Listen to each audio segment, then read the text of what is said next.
প্রিয় চাকরি প্রত্যাশী, আমরা সাধারণত এই ধরনের সমস্যা দেখলে ভয় পেয়ে যাই যে আসলে এটা কিভাবে করব, হবে কি না। আসলে ভয় পাওয়ার কোনোই কারণ নাই। আপনারা মাথা ঠান্ডা করে ভাবেন, একটি বাড়ি 40 ফুট উঁচু, এই যে এইটাকে একটা বাড়ি মনে করেন, এটা 40 ফুট উঁচু। একটি মইয়ের তলদেশে মাটি হতে বাড়িটির দেওয়াল 9 ফুট দূরে রাখা আছে। এই যে এটা দেওয়াল, বাড়িটার উঁচু দেওয়াল, আর এইটা থেকে 9 ফুট দূরে মইয়ের এই মাটির সঙ্গে ঘেঁষানো। এই যে মইয়ের এটা হচ্ছে পাদদেশ, আর এটা হচ্ছে মইয়ের উপরে,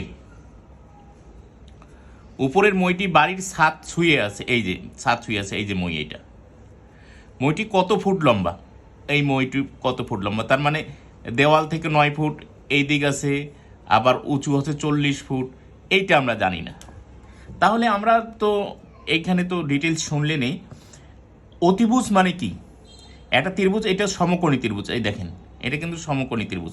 সমকোণী ত্রিভুজের এইটার যেহেতু সূক্ষ্মকোণগুলো দেওয়া নাই, আমরা যে কোনো একটা ভূমি যে কোনো একটা লম্ব নিতে পারি, কিন্তু এটা অতিভুজ। তাহলে অতিভুজ স্কোয়ার সমান লম্ব স্কোয়ার প্লাস ভূমি স্কোয়ার, যেহেতু এটা জানা নেই এই জন্য এক্স ধরছি। তাহলে অতিভুজ স্কোয়ার সমান লম্ব স্কোয়ার প্লাস ভূমি স্কোয়ার। লম্ব হচ্ছে 40 আর ভূমি হচ্ছে 9, তাহলে এটা হয় আপনার 40 স্কোয়ার মানে 1600, আর 9 স্কোয়ার মানে 81।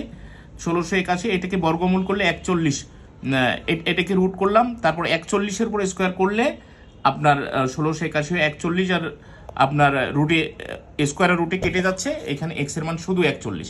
আপনারা একটু 2-1 বার অঙ্কটা দেখে ক্যালকুলেশন করবেন, ইনশাল্লাহ অঙ্কটা হয়ে যাবে এবং খুব তাড়াতাড়ি উত্তর দিতে পারবেন।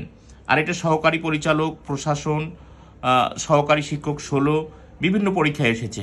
আর উত্তরটা 41, উত্তর 41 হচ্ছে এই যে এটা। Thank you.